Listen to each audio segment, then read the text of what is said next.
قرآني في قلبي دوما يغمرني من فيض ضياء آيات المولى تدفعني نحو العليا والكون الواسع في صدري أحضنه أرضا وسماء يا ربي قد نلت. الحمد لله وحده والصلاة والسلام على من لا نبی بعدہ اما بعد. ہمارے محترم ناظرین سامعین حضرات، السلام علیکم ورحمۃ اللہ وبرکاتہ. آپ تمام احباب کو عوامی تجوید کورس میں خوش آمدید.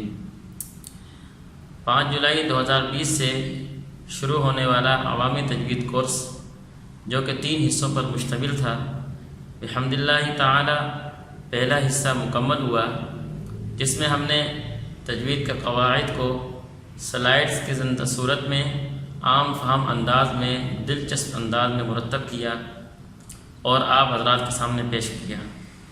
آج سے ہم عوامی تجوید کورس کا دوسرا حصہ شروع کریں گے، جس میں ہم نورانی قاعدہ اور نورانی قاعدہ کے متعلق اہم معلومات جو ہم پڑھیں گے آپ حضرات کے سامنے انشاءاللہ وہ بھی سلائڈ کی صورت میں ذکر کیے جائیں گے اور تحریر کیے جائیں گے. آج کے سبق کے اجمالی عنوانات: نمبر 1 مصنف کا تعارف، نمبر 2 نورانی قاعدہ کا اپنا تعارف، نمبر 3 نورانی قاعدہ کی خصوصیات، نمبر 4 نورانی قاعدہ کی اغراض و مقاصد. ان 4 عنوان پر آج کے سبق میں بات کریں گے. اب ہم چلتے ہیں تفصیل کی طرف. مصنف کا تعارف یعنی نورانی قاعدہ کس نے لکھا، نورانی قاعدے کا مصنف کون ہے. عام طور پر نورانی قاعدے پر 2 نام لکھے ہوئے ہوتے ہیں. پہلا نام حضرت مولانا قاری فتح محمد صاحب پانی پتی رحمہ اللہ تعالی، دوسرا نام حضرت مولانا قاری نور محمد صاحب حقانی رحمہ اللہ تعالی. میں یہاں پر آپ کو ایک واقعہ سنانا چاہوں گا. میرے استاد حضرت مولانا قاری محمد اسحاق حفظہ اللہ تعالی، جو کہ رئیس اور قیم ہیں شعبہ تجوید و قرات کے جامعۃ الرشید کے، استاد نے ایک واقعہ سنایا کہ ہمارے دادا استاد یعنی حضرت مولانا قاری عبداللہ مہاجر مدنی دامت برکاتہم، جو کہ تقریباً 50 برس سے مدینہ منورہ میں قرآن مجید کی خدمت سر انجام دے رہے ہیں. استاد نے فرمایا کہ ہمارے دادا استاد فرمانے لگے کہ ایک دفعہ حضرت حاجی عبدالوہاب صاحب رحمہ اللہ تعالی مدینہ منورہ تشریف لے کر آئے تو قرآن کریم کے اساتذہ اور علماء حضرت سے ملنے کے لیے آئے. تو حضرت حاجی صاحب رحمہ اللہ تعالی نے ایک سوال کیا سب سے کہ یہ بتاؤ کہ نورانی قاعدہ کس نے لکھا. پھر خود ہی اس کا جواب دیا کہ حضرت حاجی صاحب رحمہ اللہ تعالی کے پیر و مرشد جن سے آپ کا بیعت کا تعلق تھا حضرت شاہ عبدالقادر رائے پوری رحمہ اللہ تعالی تھے، اور حضرت شاہ عبدالقادر رائے پوری رحمہ اللہ تعالی کے پیر حضرت مولانا شاہ عبدالرحیم رائے پوری رحمہ اللہ تعالی تھے. حضرت حاجی صاحب رحمہ اللہ فرمانے لگے کہ مجھے میرے پیر و مرشد حضرت شاہ عبدالقادر رحمہ اللہ تعالی نے فرمایا کہ جس ٹائم ہندوستان میں مسلمانوں کی حالت خراب ہونے لگی اور مسلمان قرآن مجید سے دور ہونے لگے تو حضرت شاہ عبدالرحیم رائے پوری رحمہ اللہ تعالی اس حوالے سے بڑے پریشان ہوئے. تو انہوں نے اپنے مریدین اور دوست احباب کو جمع کیا اور ان حوالے سے ان سے مشورہ کیا. تو مشورے میں یہ بات طے ہوئی کہ ہندوستان میں مختلف جگہوں پر ناظرہ قرآن مجید کے مکاتب قائم کیے جائیں جہاں پر مسلمانوں کو قرآن مجید کی تعلیم دی جائے. اب قرآن مجید کو شروع سے پڑھانا اور اس کے شروع میں کوئی ابتدائی یا کتابچہ نہ ہو تو یہ قرآن مجید ناظرہ پڑھانا مشکل ہوتا ہے. تو ان حضرات نے قرآن مجید پڑھانے سے پہلے ایک کتابچہ مرتب کیا، جو کتابچہ نورانی قاعدے کی صورت میں ہمارے سامنے آیا. اور اس نورانی قاعدے کو مرتب کرنے والے حضرت کے خادم حضرت مولانا عبدالعزیز حقانی رحمہ اللہ تعالی تھے، انہوں نے نورانی قاعدہ مرتب کیا اور حضرت شاہ عبدالرحیم رائے پوری رحمہ اللہ تعالی کی خدمت میں پیش کیا۔ حضرت شاہ عبدالرحیم رائے پوری رحمہ اللہ تعالی کے خادم خاص حضرت مولانا قاری نور محمد حقانی رحمہ اللہ تعالی، حضرت شاہ صاحب رحمہ اللہ تعالی نے حضرت نور محمد صاحب رحمہ اللہ تعالی کو تمام مکاتب کا نگران مقرر کیا۔ انہی کے نام کی وجہ سے اس قاعدے کا نام، اس کتابچے کا نام نورانی قاعدہ پڑا، اور چونکہ یہ نورانی قاعدہ اس ٹائم تختیوں پہ لکھ کر حضرت قاری نور محمد صاحب رحمہ اللہ تعالی مکاتب میں لے کر جایا کرتے تھے، اسی وجہ سے نورانی قاعدے میں جو اسباق ہیں ان کو سبق کے نام کے بجائے تختیوں کا نام دیا گیا، تختی نمبر 1، تختی نمبر 2، تختی نمبر 3۔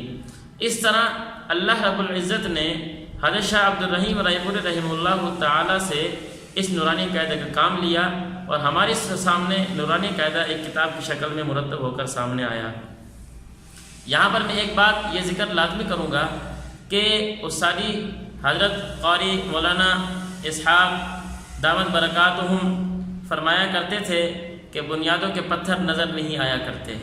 حقیقت بات یہ ہے کہ پوری دنیا میں جو آدمی بھی ناظرہ قرآن مجید یا حفظ قرآن مجید، چاہے وہ جوان ہے، چاہے وہ بوڑھا ہے، چاہے وہ مرد ہے یا عورت، چھوٹا ہے یا بڑا، جو بھی قرآن مجید پڑھنا شروع کرتا ہے تو سب سے پہلے نورانی قاعدہ لازمی پڑھتا ہے۔ اور اللہ رب العزت نے اس روئے زمین میں قرآن مقدس کے بعد اگر کسی کتابچے کو، کسی کتاب کو مقبولیت دی ہے تو میری نظروں میں 2 کتاب ایسی ہیں کہ جن کو اللہ رب العزت نے صرف علماء، دیندار طبقے تک ہی نہیں بلکہ عوام تک بھی اس کتابچے کی رسائی دی ہے۔ ان میں سے ایک کتاب فضائل اعمال جو حضرت مولانا شیخ الحدیث زکریا رحمہ اللہ تعالیٰ نے لکھی، اور دوسرا نورانی قاعدہ ہے جو ہم ناظرہ قرآن مجید سے پہلے پڑھتے ہیں، جو حضرت شاہ عبدالرحیم رائے پوری رحمہ اللہ تعالیٰ کی سوچ کا نتیجہ تھا، جو ہمارے سامنے آج موجود ہے۔ یہ سب کچھ اللہ نے اس کو اتنی مقبولیت کیوں دی؟ اس لیے کہ ان کے اخلاص کی برکت، ان کا اخلاص اتنا زیادہ تھا کہ یہ کتاب اتنی عام ہوئی کہ کوئی بندہ بھی قرآن مجید پڑھنے سے پہلے جب تک نورانی قاعدہ نہ پڑھے تو قرآن مجید شروع نہیں کرتا۔ اللہ رب العزت سے دعا ہے کہ اللہ ہمیں بھی اخلاص والی دولت سے مالا مال فرمائے۔ یہ ہے نورانی قاعدے کے مصنف کا مختصر تعارف۔ دوسری چیز نورانی قاعدے کا اپنا تعارف۔ نورانی قاعدے میں 3 باتیں آپ کے سامنے پیش کرنی ہیں۔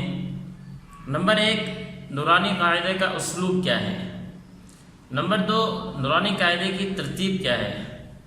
نمبر 3، نورانی قاعدے کی خصوصیات کیا ہیں۔ یہ آپ حضرات کے سامنے نورانی قاعدے کی ہم نے 3 چیزیں ذکر کرنی ہیں۔ پہلی چیز نورانی قاعدے کا اسلوب۔ نورانی قاعدے کا اسلوب یعنی طریقہ کار جو ہے وہ درسی کتابوں والا رکھا گیا ہے۔ درسی کتابیں یعنی جو کتابیں علم حاصل کرنے کے لیے پڑھائی جاتی ہیں، ان کتابوں کی ترتیب عموماً آپ نے یہ دیکھی ہے کہ سب سے پہلے سبق ہوتا ہے، سبق کے بعد پھر مشق ہوتی ہے۔ یہی ترتیب بالکل بعین ہی نورانی قاعدے کی ہے کہ اس میں پہلے سبق آیا، سبق کے بعد پھر اس سبق کی مشق ہے، تمرین ذکر کی گئی ہے، تاکہ سبق عام فہم انداز میں بھی سمجھ آ جائے اور سبق یاد کرنے میں آسانی بھی ہو۔ یہ ہے نورانی قاعدے کا اسلوب۔ نورانی قاعدے کی ترتیب۔ نورانی قاعدے کو 6 حصوں میں تقسیم کیا گیا ہے۔ پہلا حصہ مفردات، اس میں کل 3 تختیاں ہیں۔ پہلی تختی مفردات کی ہے، یہ سبق ہے۔ دوسری اور تیسری تختی مرکبات اور مقطعات، یہ دونوں تختیاں پہلی تختی کی مشق ہے۔ دوسرا حصہ، اس میں بھی کل 3 تختیاں ہیں، حرکات، تنوین اور ابدن کی تختی۔ حرکات اور تنوین یہ سبق ہے، اور ابدن والی تختی یہ ان 2 تختیوں کی یعنی حرکات اور تنوین کی دونوں کی مشق ہے۔ تیسرا حصہ کھڑی حرکات اور مدہ و لین، اس میں بھی کل 3 تختیاں ہیں۔ پہلی تختی کھڑی حرکات کی، یہ بھی سبق ہے۔ دوسری تختی مدہ لین کی، یہ بھی سبق ہے۔ اور تیسری تختی آمنہ والی، یہ ان دو تختیوں کی مشق ہے، اور آمن والی تختی میں کھڑی حرکات کی مشق بھی ہے، مد لین کی مشق بھی ہے، اور پیچھے جو دوسرا حصہ گزرا ہے حرکات اور تنوین، ان دونوں کی بھی مشق ہے۔ یہ تیسرا حصہ ہے۔ چوتھا حصہ اس میں جزم کا تعارف، جزم کے تعارف، اس میں کل 2 تختیاں ہیں۔ پہلی تختی جزم والی یہ سبق ہے، دوسری تختی انت اہدی والی یہ مشق ہے، اور اس مشق میں بھی حرکات کی مشق بھی ہے، تنوین کی مشق بھی ہے، کھڑی حرکات کی مشق بھی ہے، مد لین کی مشق بھی ہے، اور جزم کی مشق بھی ہے۔ یہ نورانی قاعدے کا چوتھا حصہ ہے۔ پانچواں حصہ اس میں تشدید کا تعارف ہے، اور اس میں کل 5 تختیاں ہیں۔ پہلی تختی تشدید کی یہ سبق ہے، اور اس کے بعد آنے والی 4 تختیاں یہ اس تختی کی مشق ہے، اور ان چاروں تختیوں کے اندر پچھلے جتنے سبق گزرے ہیں حرکات، تنوین، کھڑی حرکات، مد لین، جزم اور تشدید، ان سارے سبق کی بھی مشق ہے۔ چھٹا اور آخری حصہ اس میں خاتمہ رکھا گیا ہے، جس کے اندر نون اور میم کے قواعد کا اجرا رکھا گیا ہے، یعنی اخفاء، اظہار، ادغام، اقلاب، یہ جو قواعد ہیں ان قواعد کا اجرا رکھا گیا ہے۔ یہ کل نورانی قاعدے کے 6 حصے ہیں، جس کو ہم نے ترتیب سے آسانی کے لیے آپ کے سامنے ذکر کر دیا ہے۔ نورانی قاعدے کی خصوصیات۔ پہلی خصوصیت، نورانی قاعدے میں جو کلمات ذکر کیے گئے ہیں وہ تمام کے تمام قرآن مجید کے ہیں۔ دوسری خصوصیت، قرآن مجید سے بھی عامہ سپارے سے کلمات ذکر کیے گئے ہیں۔ یہی وجہ ہے کہ نورانی قاعدے کے بعد بچے کو عامہ سپارہ پڑھایا جاتا ہے۔ تیسری خصوصیت، نورانی قاعدے کو جو مرتب کیے گئے ہیں وہ مخارج اور تجوید کے قواعد کو مد نظر رکھتے ہوئے کیا گیا ہے۔ مثال کے طور پر حرکات کے تنوین تختی دیکھیں گے تو اس میں حرف حمزہ سے شروع ہو رہا ہے اور میم پہ جا کے ختم ہو رہے ہیں، اور مخارج کی ترتیب یہی ہے کہ حرف سے نکلنا شروع ہوتے ہیں تو سب سے پہلے حمزہ نکلتا ہے، ہونٹ پہ جا کے ختم ہوتے ہیں، آخر میں میم نکلتا ہے۔ اسی طرح تنوین کی تختی دیکھیں گے کہ ہونٹ سے حروف شروع ہو رہے ہیں اور حلق پہ ختم ہو رہے ہیں کہ پہلا حرف میم ہے اور آخری حرف حمزہ ہے۔ اسی طرح کھڑی حرکات پہ جائیں گے، وہاں پر قواعد کی ترتیب رکھی گئی ہے کہ پہلے اقلاب والا قاعدہ والا حرف ذکر کیا گیا، پھر اس کے بعد یرملون والے، پھر اظہار والے، اور اس کے بعد آخر میں اخفاء والے۔ یعنی نورانی قاعدے کو مرتب کرنے میں مخارج اور قواعد کا اعتبار کیا گیا ہے۔ اور چوتھی خصوصیت یہ ہے نورانی قاعدے کی کہ پورے قرآن مجید میں وہ کلمات جو 1 دفعہ یا 2 دفعہ آئے ہیں ان کو بھی ذکر کر دیا گیا ہے تاکہ ان کلمات کا جوڑ اور رواں بھی آ سکے۔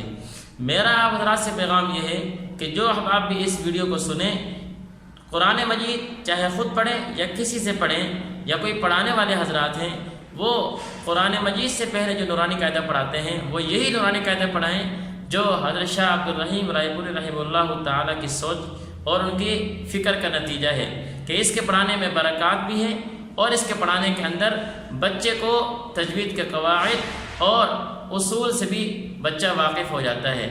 اسی وجہ سے اس نورانی قاعدے کے ہر تختی کے شروع میں چھوٹے چھوٹے قواعد ذکر کیے گئے ہیں جو کہ حضرت قاری فتح محمد صاحب رحمہ اللہ تعالیٰ نے مرتب کیے ہیں۔